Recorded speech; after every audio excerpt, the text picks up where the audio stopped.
The changes sparked by the civil rights movement paved the way for acceptance of all kinds of groups that were discriminated against. The gay rights movement picked up pace in the United States in the 1970s and still continues today.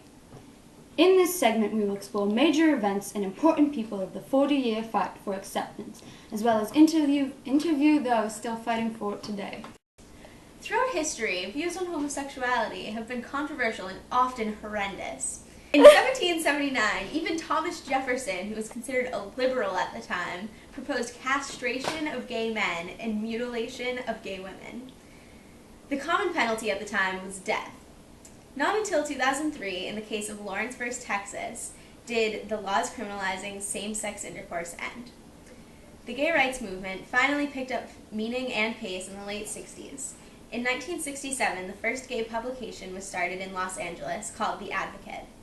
Following this example, the Circle of Loving Companions in San Francisco started The Vanguard, which was published monthly. In 1969, the infamous Stonewall riots occurred. Early morning on June 28th of 1969, activists in New York City violently fought against oppressors.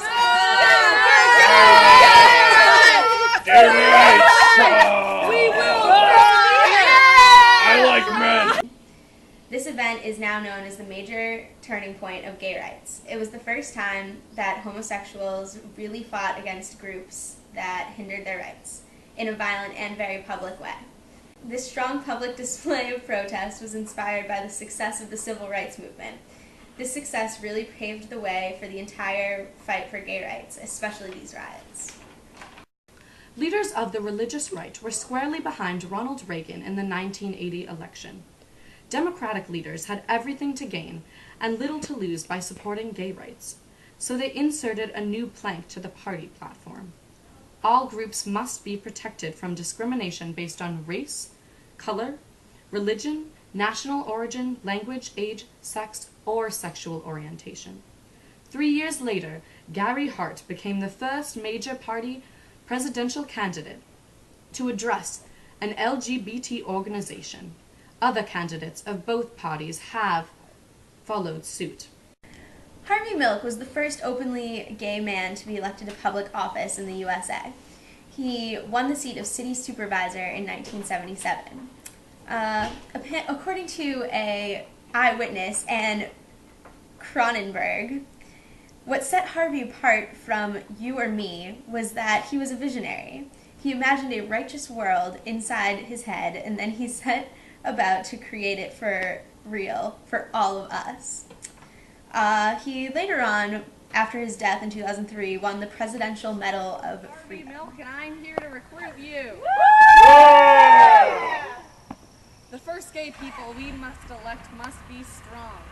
They must not be content to sit in the back of the bus. They must not be content to accept pablum. They must be above wheeling and dealing. They must be, for the good of all of us, independent. The anger and frustrations that some of us feel because we are misunderstood.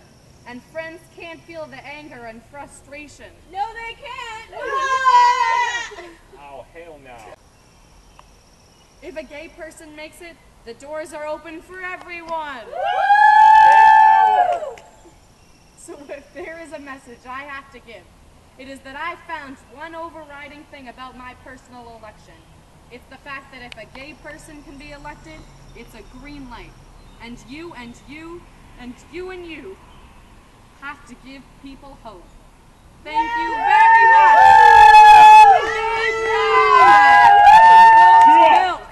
Milk served for a total of 11 months and was responsible for passing a gay rights ordinance.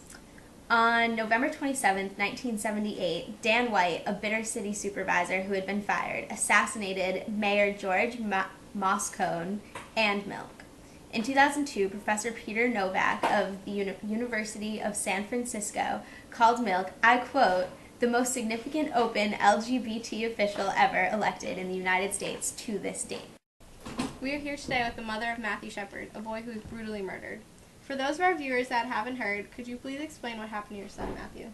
Well, in October 1998, a few men offered Matt a ride home and they robbed him and beat him and tied him to a fence outside of Wyoming and left him there to die.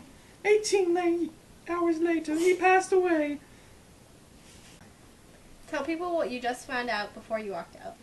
We found out that the part of the bill that will increase existing hate crime regarding laws regarding gender and sexual orientation has been passed on in the House floor and is going to be in the Senate. This is the farthest we've come. Yeah. After the death of Matthew Shepard in 1998, many laws were passed in various states and countries. One of them being the Matthew Shepard Act of 2009. This act made hate crimes based on sexual orientation punishable by federal law. Rights advocates had much success in their endeavors. The gay rights activists were inspired and motivated to continue their efforts. One instance of this was Proposition 8, a law passed in California as part of the California Marriage Act in 2008. Pride equals power. Pride equals power. Pride equals power. Pride equals power. Proposition 8 was passed in California as part of the California Marriage Protection Act in 2008. This proposition stated that same-sex couples have a constitutional right to marry. In 2004, one of the very first and extremely excited new gay couples was Dawn Pickard, age 42, and Robert Debenek Dictus, age 42 also.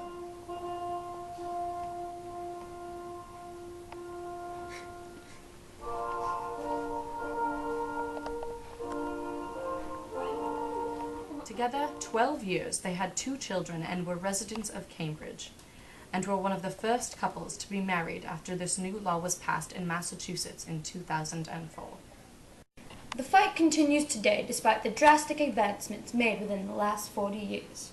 The success of the civil rights movement in which African Americans gained their rights inspired others to do the same for themselves. Hopefully, the courage of the millions of people fighting for equality for all humans will inspire others to carry on and support the gay rights movement. Never gonna let you down.